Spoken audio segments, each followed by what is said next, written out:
নমস্কার বন্ধুরা, আমার এই ছোট্ট চ্যানেলকে সবাইকে অনেক অনেক স্বাগত। সামনেই বড়দিন, তা বড়দিন তো বাড়ি বাড়িতে সবার ঘরে কেক, ছোট বেশিতে কেক হবেই। আর শীতকালে বাজারে অঢেলা কমলা লেবু, তাই আজকে আমি কমলা লেবু কেক বানিয়ে দেখাবো। তার জন্য এখানে কমলা লেবু নিয়েছি, আর এই কমলা লেবু ওপরের চোকলাটা আমি এরকম করে হালকা করে গ্রেট করে দেবো, যেন ভেতরে সাদা অংশ না আসে। আর এইটা 1 চামচ হলেই হয়ে যাবে। তাই জন্য আমি এখানে ওপরটা আস্তে আস্তে করে হালকা হাতে গ্রেট করছি, যেন ভেতরে সাদা অংশ না আসে। সাদা অংশ আসলে তেতো হয়ে যাবে। আজকে আমি বিনা ওভেনে আর বিনা ক্রিমে বাড়িতে খুব সহজে আমি কমলা লেবু কেক বানিয়ে দেখাবো। তার জন্য এটা আমি এরকম ওপরে হালকা হালকা আছে ঘুরিয়ে ঘুরিয়ে এই ওপরে অল্প একটু কমলা লেবু ফ্লেভার আসার জন্য এটা আমি ঘষে নিচ্ছি আগে। ফ্লেভারটার জন্য আমি উপর থেকে ঘষে নিয়েছি, যে থেকে ঘষেছি ওইটাকে আমি কেটে নেবো। এখন কেটে মাঝখান থেকে রসটা বার করে নেবো।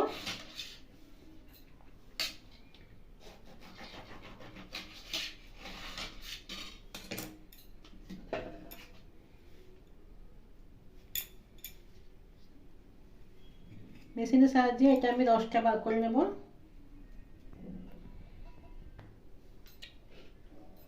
এইটুকু রস বেরিয়েছে, এটা ছেঁকে নিয়েছি। এরপরে আমি ব্যাটার তৈরি করব। ব্যাটার জন্য আমি দিয়ে দিলাম 2টো ডিম, ভেঙে দেবো।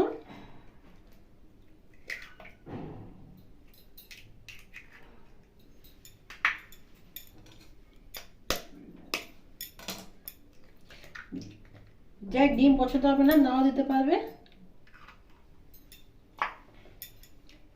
এরপর এতে আমি 175 গ্রাম চিনি দেবো। আগে ডিমটাকে ফেটিয়ে নেবো আগে ভালো করে।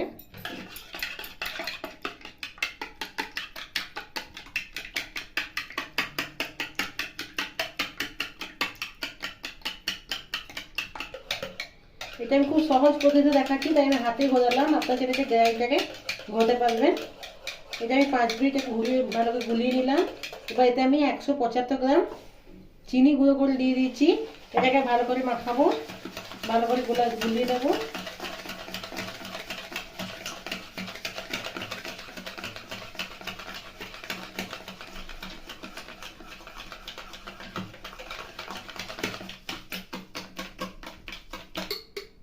এর মধ্যে সামান্য পরিমাণ নুন দিয়ে দিলাম, আবার ভালো করে ঢেকে নেব।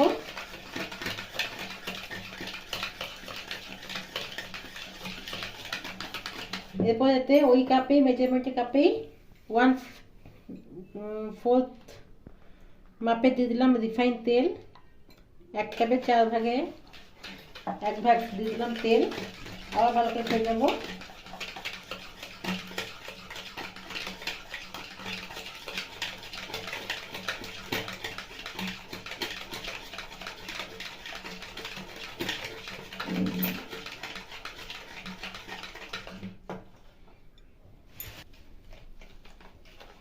এরপর ওই কাপেরই 1 কাপ দিয়ে দিলাম ময়দা। ময়দাটা ভালো করে চেলে নিয়েছি। এরপর এটাকে আমি দিয়ে দিলাম এতে ওজনে 200 গ্রাম।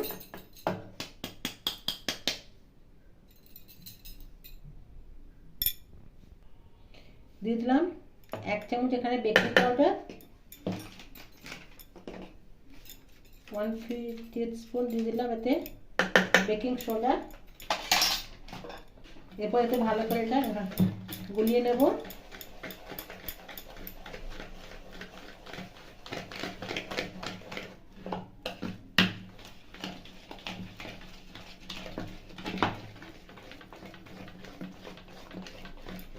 গোলানো হয়ে গেছে। এরপর ওতে আমি যে অরেঞ্জ ওপরটা ঘষে রেখেছিলাম ওটা দিলাম, আর অল্প অল্প রসও দেব। কমলা যে রসটা বার করে রেখেছিলাম দেব।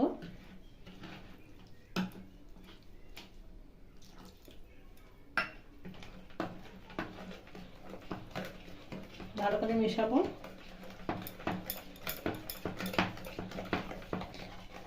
ভালো করে মিশিয়ে নিয়েছি। দেখুন ব্যাটারের থিকনেসটা এরকম হবে, এরকম ফেটে এরকম হয়ে আসবে। বেশি মোটাও হবে না, বেশি পাতলাও হবে না।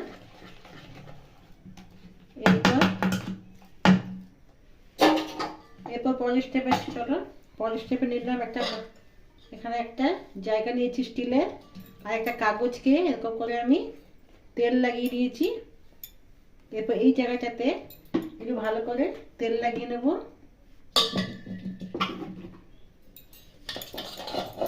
চারদিকে তেল লাগিয়ে দিলাম। একটা কাগজকে এখানে কেটে তেল লাগিয়ে নিয়েছিলাম।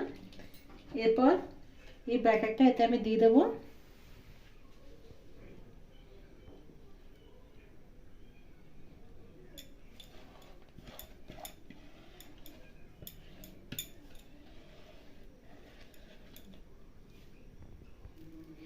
ব্যাটারটা দিয়ে দিলাম। এবার চারিদিকে এরকম মেরে মেরে ট্যাপ করে নেব। এবার প্রেসার কুকার বসিয়ে দিয়েছি এখানে, আর ভেতরে একটা স্ট্যান্ডও দিয়ে দিয়েছি। প্রেসার কুকারটা গরম করে নিয়েছি। এবার এটাকে আস্তে করে এর মধ্যে রেখে দেবো। সিধে করে রাখতে হবে, বেঁকা হলে কেকটা বেঁকা হবে। এবার এটাকে বন্ধ করে উপরে এরকম লাগিয়ে দিয়েছি, উপরে সিটটা খুলে দিয়েছি। এবার এটাকে আমি 25 মিনিট থেকে 30 মিনিট এরকম বেক করে নেব। এখানে 30 মিনিট হয়ে গেছে, দেখি কেকের অবস্থা কি হয়েছে। একটা ধাঁধারু ছুরি নিয়েছি, দেখো এর মধ্যে ঢোকালাম, ছুরি পুরো পরিষ্কার হয়ে বেরিয়েছে, মানে এটা হয়ে গেছে। এবার এটা বার করব।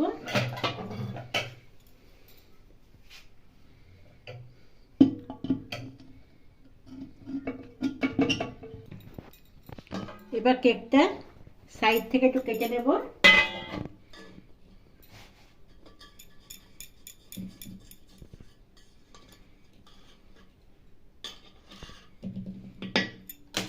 এটা উল্টিয়ে নেব।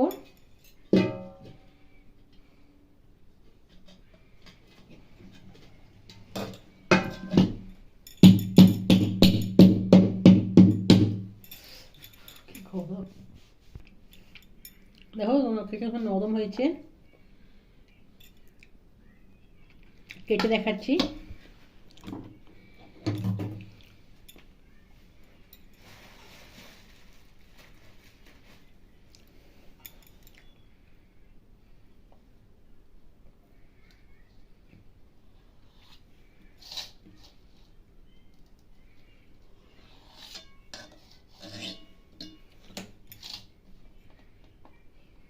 দেখো কেকটা কতটা নরম হয়েছে, দেখো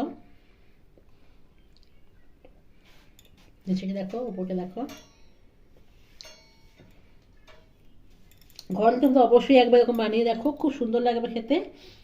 কেমন হয়েছে রেসিপিটা কমেন্ট করে জানাবে, ভালো লাগলে লাইক করবে, শেয়ার করবে, আর আমার চ্যানেলকে নতুন নতুন রেসিপি দেখার জন্য চ্যানেলটাকে সাবস্ক্রাইব করে দেবে। ভালো থাকবে, সুস্থ থাকবে, আবার নতুন রেসিপির সঙ্গে দেখা হবো। ধন্যবাদ।